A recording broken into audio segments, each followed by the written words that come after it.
It's quite overwhelming to realize that my life is completely dependent on strangers.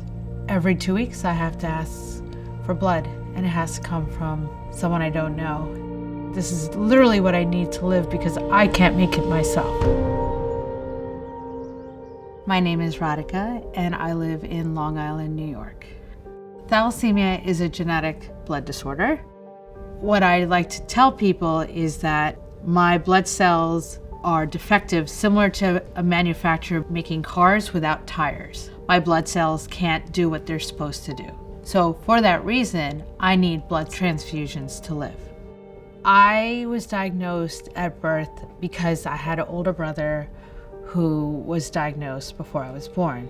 His body was constantly trying to create blood cells, and they were defective, and that unfortunately led to his passing.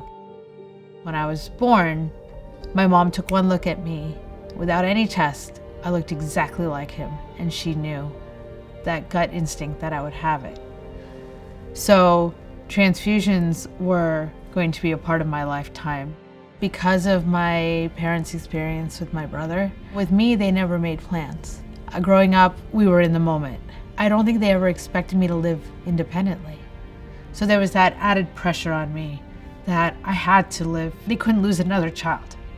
So it was hard, but I tried not to look at it as a burden. I tried to be like, well, I'm gonna do what my brother didn't live long enough to do. My dad was very fearful that people didn't understand my condition. He never wanted anyone to treat me differently. He came here in the 60s when only 300 Indians were allowed. He said, already we're gonna look different from everybody else because we're Indian.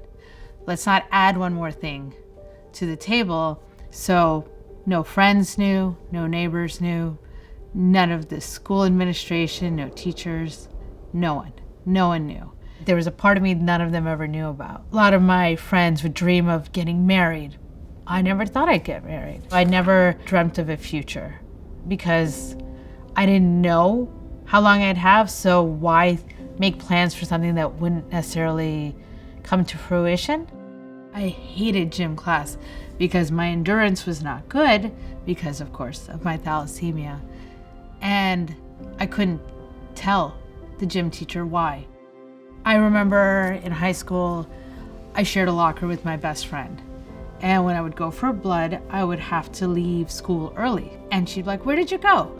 And I'd have to keep coming up with excuses. And what ended up happening is because I never told people, I didn't know how people would react. So in my mind, I didn't know what to expect, and I was expecting the worst. But it wasn't until I was in grad school to train to become a genetic counselor that I finally decided to share. My condition, being genetic in nature, really played into my decision to go pursue this particular career.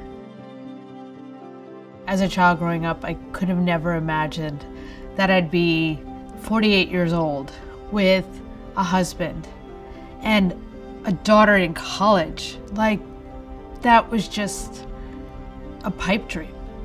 I was determined to make my parents proud.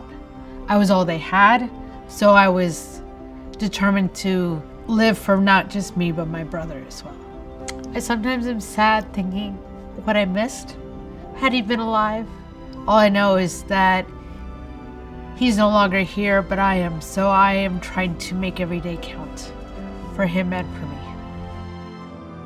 I am so proud of her. It's not easy for somebody to talk about a disease that, most people are scared about, and to talk openly and to give the other people, she gives them hope. If I could go back and tell myself anything, it would be, you're gonna be okay. And don't be afraid to tell people. You're gonna be able to do a lot more than you ever think you can. Trust in humanity. People are gonna be much more understanding and accepting than you think. Don't let fear lead you. I have so much hope, and it's thanks to the amount of research and science that's been put into developing better treatments. I do think it's important for people to share their stories because you're not alone. This is something that impacts so many of us.